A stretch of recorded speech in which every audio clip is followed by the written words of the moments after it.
Welcome to Be Global Podcast, the show that explores the fascinating world of investment migration and global mobility. I'm your host, Jazani, and today we have a special guest, Maria Kochanska.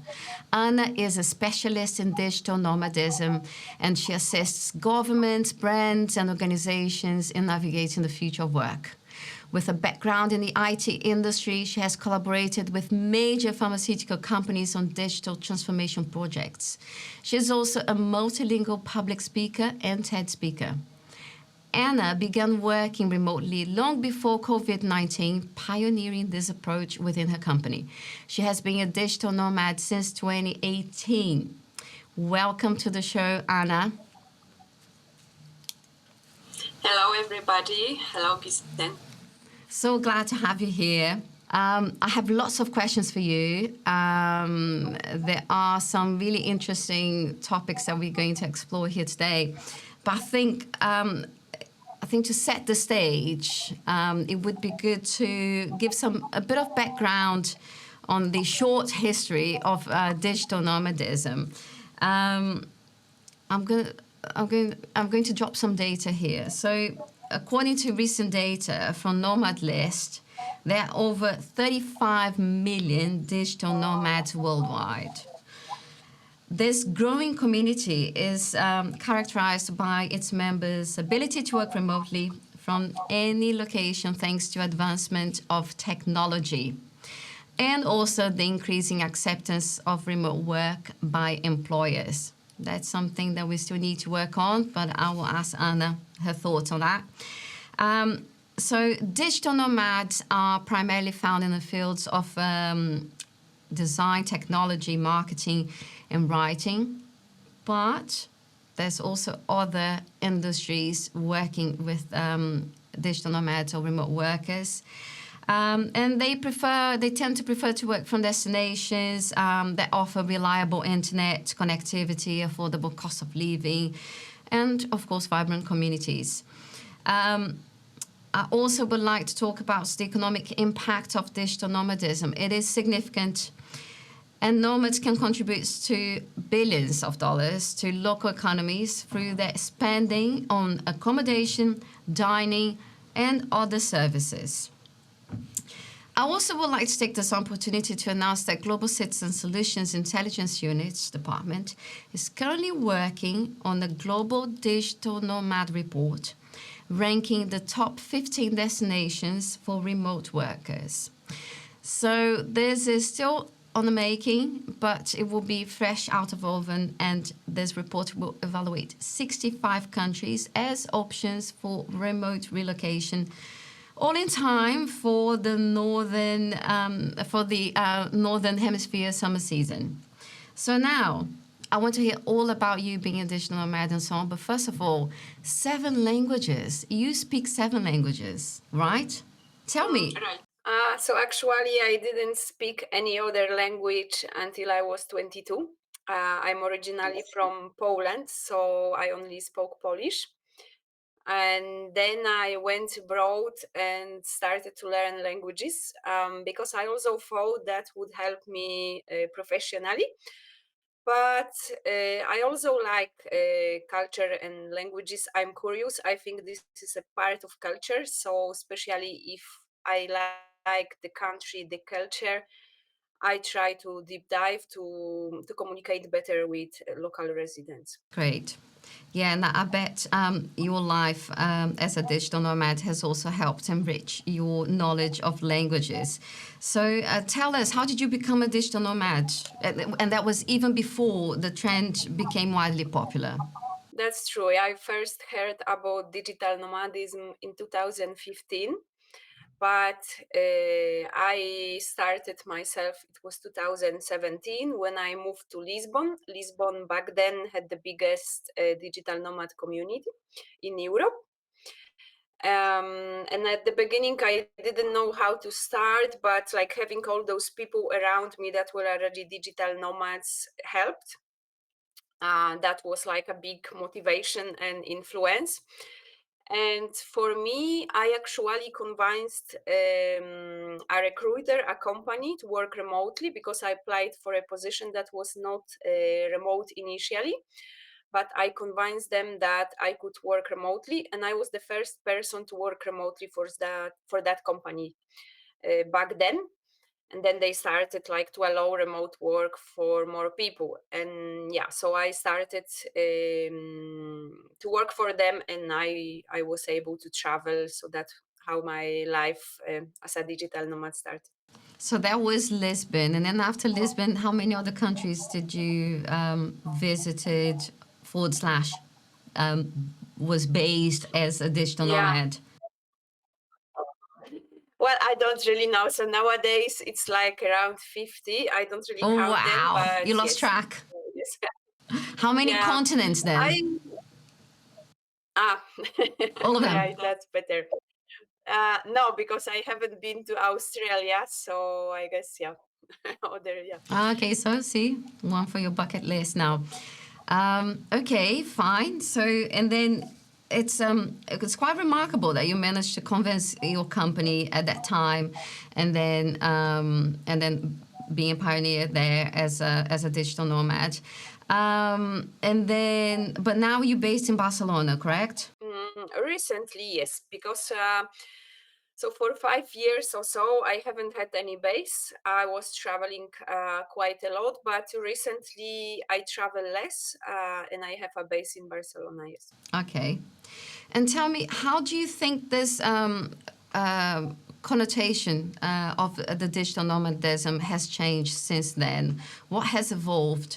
Not only in terms of infrastructure, we know that COVID allowed us all the technology, but what has changed in terms of company acceptance, jurisdiction laws? Do you think there's a great shift going on here? Yes, well, so back then, if you told someone you were a digital nomad, they didn't know what that meant. Now, like most people, yeah, I'm talking to, they heard about the concept, they know what it is. So there was no digital nomad visas back then, right? That started with COVID, I would say. Now we have more than 50. They started to launch, and countries started to try to attract people like digital nomads or remote worker, and potentially keep them for talent and yeah, economical boost.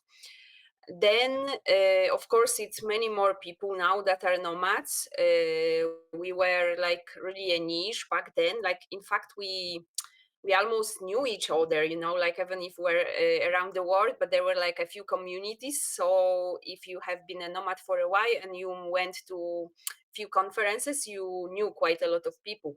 For sure, you knew like all these communities.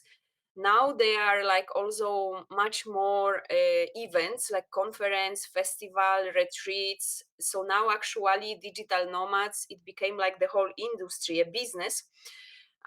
So a lot of business owners, they are now gathering to nomads as clients, like co-living and co-workings. They started booming after COVID, but also like retreats, workations, a lot of, but also like marketplaces, for instance. So the services that are fought for nomads, many more communities, more people. Some of these communities are free, but now more and more of them are paid, like paid communities where you can get some guidance or network with people. So yes, and press definitely, like before, press was not interested in digital nomads. Now they are very interested, so they write a lot, but there is also a lot of misconceptions about digital nomadism.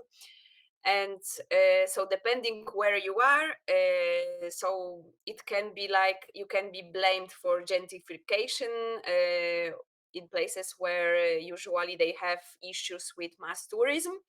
But then in other places you are very welcome, because they want to attract talent, they want to have innovation, they want economical boost, and they think that nomad could be a great solution. So it's really depends on the country, on the stage where they are in. And also, I would say on the perception of nomad in that country or region. Definitely, yeah, I agree with you. I think there's definitely two sides to it, and I think I'd love to explore both sides. Because that we can talk about all the benefits that being a digital nomad brings to you at a personal level, in terms of wellness, in terms of productivity, in terms of women who also, from remote work, they're able to tackle, they unfortunately have to deal with a lot more of obligations in household, childcare, and so on. So we know it's proven that the ability to work remotely has helped them on that level. But there's also the other side of digital nomadism that often leads to misconception, which is, being, as you said, blamed for gentrification and even the price of increase of the local coffee, from rentals and everything. So I watched your TED talk. Very good, by the way, on how remote work can be a game changer for developing countries. And so I'd like to tell me a bit about that concept, because, given all the negative press or the connotation that digital nomadism gets now, it's nice to have a fresh outlook that can present the positive impact. So can you explain more about it, about the impact, the positive impacts that digital nomads can bring to countries? Right. So you think it's important, like, to remember that any global mobility will always have like both positive and negative impacts, right? And so that's the case with immigration. That's the case with tourism or with expats. So of course that's also the case with digital nomadism, right? It's like nothing new. It's just modern immigration, I would say, but it's much smaller than traditional immigration or than tourists in numbers as of now. In the same way, like we regulate tourism and we regulate immigration, we also need to regulate digital nomadism, especially as it grows, right? Like if we are talking now about millions, and there are even statistics that by 2035, we will have like 1 billion of remote workers. That doesn't necessarily mean that everybody will be digital nomads, but more and more people will be able, like, maybe to go 1 month or 2 months somewhere else, and when they travel also work, right? So they would be like part-time nomads. It doesn't really matter that much the definition, but they will be able to travel and work remotely at least some time. What that means, right? That we now have this new group that is very mobile, right? Like they can travel, they can work, they need certain infrastructure, but of course, this group is so big that if they go to certain places, they're gonna have some impact, right? So I started to talk about positive impact of digital nomads. I think it was 2021. So it was all before like press started to be interested in nomads and all before this negative reputation.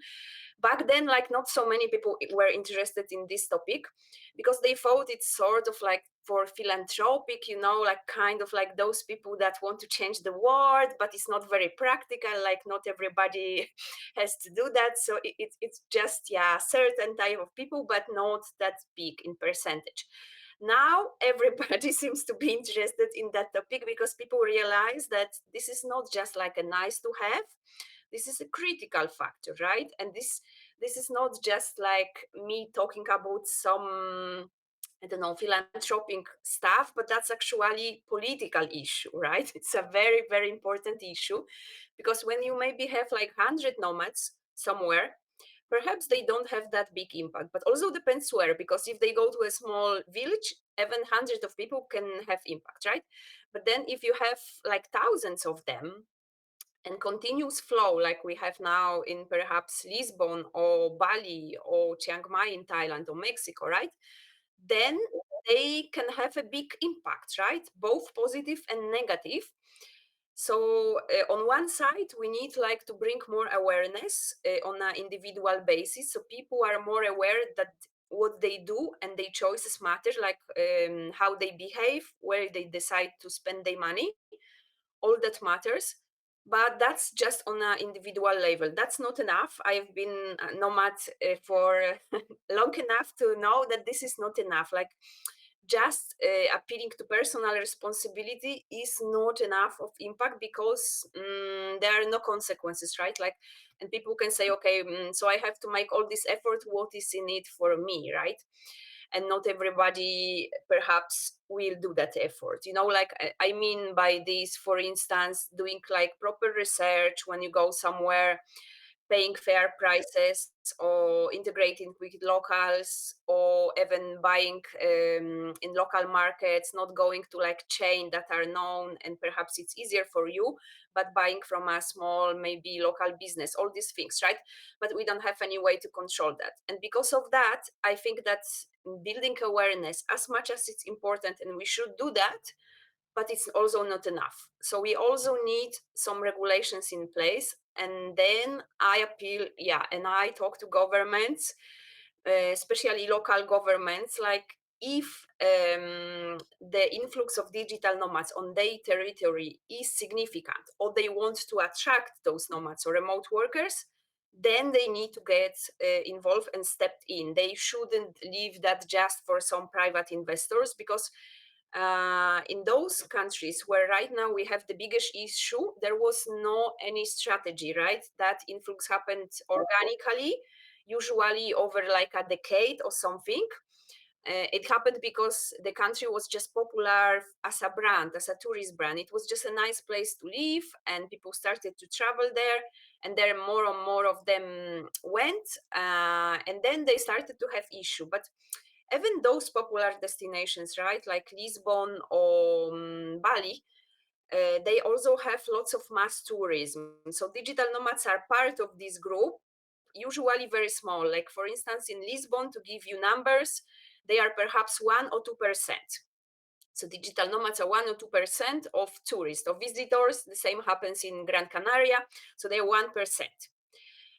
So they don't really have like very big impact. Of course, they contribute, but as much as 1% can contribute. But definitely 1% of something cannot change the prices or cause that big negative impact like they are now being blamed to, right? But nevertheless, we should act and we should, work on that before it becomes a problem. Like, for instance, when a country that wants to attract nomads should have a proper strategy how to attract them, but not only how to attract them, but also how to integrate them, how to manage them, and involve that local community. So that strategy should be really like well thought, long-term, comprehensive, and from different angles, so we avoid that kind of issue before they even happen. Okay, I'm really glad you. Thank you. That was so thorough. But I'm really glad that you brought the government into the sphere, because I personally believe it's really difficult to address this issue without the participation, the strategic planning from governments. They came quite late into the sphere, bringing, visas and adjusting tax and social security. It's still a very grey area there that still needs more development. But I'd like to bring to your attention, I'm sure you heard, maybe you saw him talking about it before, but I read an article where Gonzalo Hall, the CEO of Nomad X, he talks about the decentralization of nomad hubs, and whereas government, especially the example of Portugal, they could create centers that bring digital nomads to Porto, to the islands. And there's also this example of villages in Spain where there's a local service called Rural, ROORAL, you know of them, but how they worked with the local municipality to get the digital nomads that are based there contributing to the society. So without some sort of governmental level, it's very hard in an individual or as an entrepreneur to integrate to the local community and bring a positive impact. I'm totally in. I agree with you on that. Is there anything else you think would be relevant in terms of policies that could be implemented? Yeah, so because usually when Nomad project starts, usually they are being started by some private investor. So maybe it's a co-living owner, maybe it's someone that organize a festival, maybe co-working nowadays, some retreats or some community, right? They all started like that. Gonzalo is actually a friend of mine, and he does great work, but he works with governments, right? So he has that support in Madeira. It's where he founded the village, digital nomad village. He had the local government support, and that's very important. And it's also a great example because that was a startup Madeira, I think. So they act as a bridge that connects then digital nomads to locals and facilitate like a lot of services, right? And that part is very important because we can have like a lot of projects, and we actually have a lot of projects nowadays. But if we only relied on private investors, then of course they only look for their own benefits, right? Like most of them, they just want to attract nomads, they want to build their own community. Sometimes it's even exclusive community because perhaps it's paid. Like they are not ONG, so they don't necessarily think about the bigger impact or like the bigger picture of the local residents. Like we had example of a lot of that. So decentralization, especially in countries like Spain or Portugal that already have a lot of nomads, but usually they are in one place, is a very good solution that we can, deal with this influx. Because why do we have to be all in one place? Like especially Spain and Portugal, we have so many small places that after summer they are like very empty. So then, and actually I even proposed for a local government in Spain a project like 1 hour from Spain. So this is being still in negotiation with that idea in mind. Like we have too many people already in Barcelona, but then on Costa Brava there is a lot of like empty accommodation. They only being used like in summer, June and August, and then they stay empty, right? So why don't this is like we don't contribute to, I don't know, Barcelona becoming even more expensive, but there in those towns we can really have a big positive impact, because it's actually easier to make a positive impact in a small towns than in a big city. In a big city you just like 1% of tourism, so how much that matters? Like all that I would say blaming from press is not even like, if they looked at the number they would realize that just doesn't make any sense. Like how 1% of nomads can be responsible for gentrification. They just fall in the basket of huge tourism, and they put them all in the same box, and that's it. But like those people in other places, like smaller villages or even smaller towns, it doesn't have to be a village, they can really have an impact. Like hundreds of people can have impact in a town that's 7,000 people if they are well managed. So what is important, like if you have regulations, I think there need to be some kind of bridge, that connects nomads to local residents, so local residents can participate also and be part of that community. Nomads can volunteer, nomads can get integrated more than just come and see places. That integration doesn't happen naturally. I've been talking to many government representatives, and they want to have all these benefits from digital nomadism, not only economical boost but also like innovation, potential investment, like uplifting locals, nomads volunteering, or innovation, cultural exchange. They all want that, a part of economical boost, but they don't really do anything to connect them usually. And this doesn't happen alone. It just doesn't, because if it would, then we would already had some examples around the world. And what we have is example of some sort of ghettos in famous places where they just nomads stay in their own environment, because there are many reasons why that happens, but like there are barriers, right? Language barrier, cultural barriers. Sometimes it's safety. Sometimes they would gladly help, but they don't even know where, how to connect, how to do that. But in my opinion, if they are being facilitated, if there is a bridge, many people are eager to connect. So that's very important part, and that can change, reinforce the positive impact, but also change the perception, because when the locals are involved, they don't react with this hate or envy or fear, because they feel being part of, and when they see how they can benefit from that community. So we are building like more inclusive community and uplifting locals, right? But for that to happen, we need to have a plan, and we need to make that happen, right? So that bridge, which can be like any government organization or co-living or NGO, or it could be also any private investors, but most of the time that's not the core business, so that's not of their interest to do that. That's why I also think that government should be involved and like facilitate, regulate, and do something about it, to connect, to act as a bridge. For instance, incubators could also do that part, right? Or accelerators to connect. And then, because once you have the people to really get the benefits of digital nomadism, you need to integrate them, you need to manage them well, you need to think how you want them. Okay, they came, but for instance, to avoid that they are all in one place and between themselves, you need to also manage them, right? So all that is a part of strategy. Okay, I get it, and I think it's brilliant the way you put it.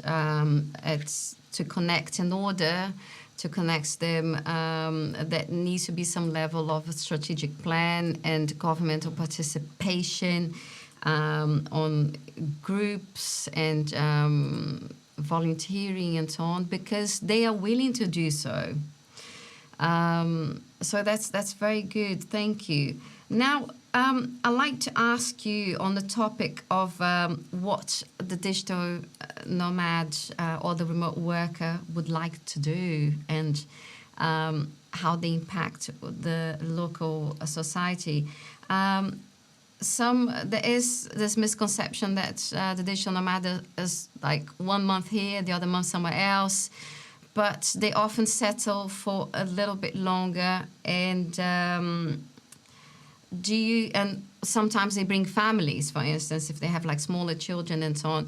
Have you seen the rise of services to supply the demand of the digital nomads from its many different profiles?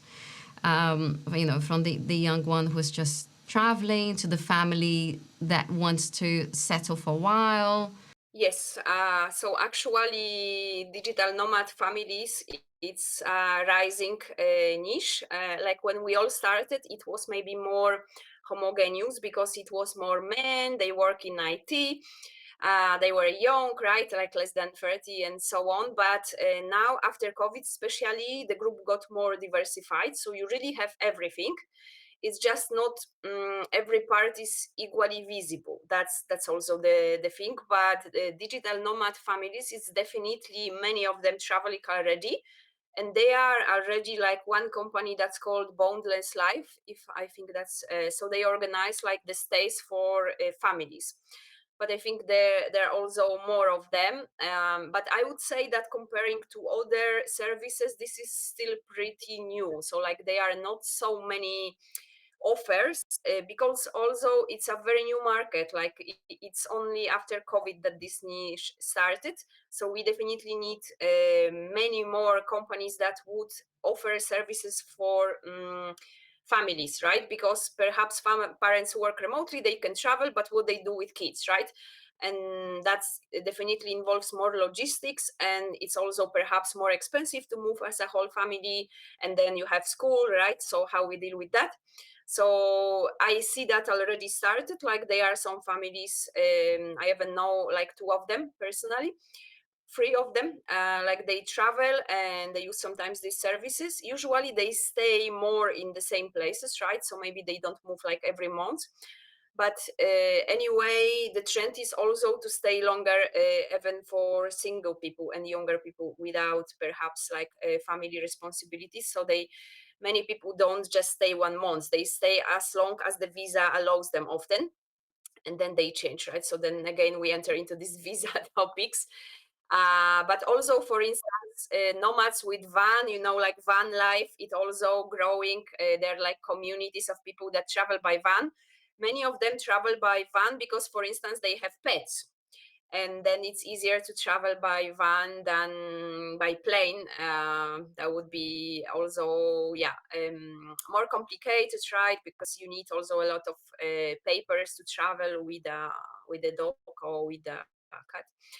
And some people also travel by boat, so there is also that. You really now have a variety. So the group, you have everything. You have more women since pandemic as digital nomads, so the community is more diversified and different groups of people. Of course, the groups that are more new, so the market is perhaps very fresh, so they don't have that much offer like for young people that were already nomads, like I don't know, a decade before. Okay, I see. You've also mentioned the topic of visa, and so I'd like to bring up the expenses that it can occur during your decision to become a digital nomad. So, if you are within the Schengen area and you want to stay within the Schengen area, you're probably not going to be required a visa. But you're from the US or the UK and you want to come to the Schengen, then you are required a visa, and you need to factor in that each country has a. It's not really the cost as an investment, but how much you need to be making per month, per year. Do you think this could be improved on the government level again? Do you think this could be are there perhaps this could be more streamlined? Yes, and it's short. These visas are like MVPs because they were launched during COVID times. And many of them were actually launched like a response to lack of tourists. Like they basically thought, okay, so people are not traveling, but we see that some people are, traveling and working remotely. Maybe we can attract them, right? That was even the concept behind the Madeira nomad village, right? Like, so they are not tourists, but they are digital nomads. So that was in some way for many countries like a replacement of traditional tourism. What does it mean? That they didn't thought that much about that visa, right? Like they didn't thought like long term that this could be a talent attraction and what condition they need to meet. They also launch them usually very fast. So definitely that can be improved. Lots of times they have like too many requirements, so many people can't really get in. In fact, the naming is also very confusing because many of those visas, they are actually for remote workers and perhaps location independent investors, not really for digital nomads, because they want them to move to the country to stay and to pay taxes. And when you do that, you are not a nomad anymore. So we also need to use like correct definitions, especially when we talk about concepts like visas and government regulations. So the remote workers is not the same the digital nomads, right? Even though digital nomads are often at the top of the funnel, and they can become remote workers and they can settle eventually, or they can decide that they want to pay taxes in certain countries because that country is perhaps the most attractive for them, or they just like it there, or for whatever reason they bought a house, right? So that often happens after people travel for some time. They decided to settle, maybe some, or not even settle, but have a base, right, for some reason. And maybe they travel less, but they have a base, or they pay taxes somewhere. So then other countries, they basically copied what some other countries did without like much reflection again. So many of those visas, it's just MVP. It really can be improved a lot. And only now I think some countries start to realize, okay, so this could be actually a talent attraction, right? Tool, not just like digital nomads that stay for a while, or because these visas are for 1 year and what happens next, right? Like many of them don't even have this plan. Like if you attracted someone for 1 year, what happens next with that person? There is no path, for instance, to becoming a resident. Is not connected in any way. If people want to stay longer, they don't know what to do with them, because after 1 year it technically ends, right? So if you made all this effort and promotion to attract that person, why not to give them options like to stay longer, right? Especially that many of the countries struggle now with talents, right? We have not enough young people. So once you attract those people, you want to stay them. Perhaps if they have been there for a year, it's much easier to make that person to stay longer than to attract a new one. But the focus right now is just on to attract. So the formula I said, which was like, I actually say that my company that I founded helps like governments and brands to attract, to integrate, and to keep, right? Because there are those three parts, and right now like many governments, they only focus on attraction part, and they just don't even think that much like what happens next when they have those people. But once you have them, you have to integrate them. That actually increase the possibility they're gonna stay longer. And then you also have some kind of, you know, tools that will they will consider to stay longer and become like perhaps permanent residents or buy a house, right? Because that doesn't depend just on nomads willing to do that or no. It depends on the facilities and infrastructure we give them. Are the tax interesting for them, right? Like what if they have some businesses, can they incorporate them easily, right? How easy it is to become like permanent resident, or buy a house, right? So all that should be connected to these visas. For now it's not. Also, most of these visas, it doesn't allow people to work on them. I think this is a mistake, but they were invented, you know, like without much thinking about the long-term strategy. They usually only thought, okay, let's bring nomads, so it's economical boost. And now only they start to realize, okay, so many of them didn't even succeed, right? So didn't even manage to bring those nomads. Those that bring think, okay, so what now, right? For instance, Estonia, which was the first country in Europe that had the digital nomad visa, they now change that visa and say that people can work on that visa. Because you see, if we are talking all the time that we want those people to have a positive impact, then we should allow them to act, right? Because if they can't even work, like in some countries, even doing volunteering or unpaid work is considered work. So technically, you wouldn't be able to do much with the local, I would say, you can have like local partner, maybe you can't even have local providers because you cannot work in that country, but why not? You actually should. And that is what can help also stimulate local business, right? Like have local clients or local partners or local providers, or, you know, volunteer even in some countries that's considered work. So you should be as free as possible, because anyway, like usually digital nomads are not competing for the local market jobs, right? It's more often that the case that they could hire local people, or they could perhaps partner with local companies because, for instance, they would have like affordable suppliers, right, for their services. But for that, they need to be free to work, right? So I think the next steps is actually allowing people also on that visa to work.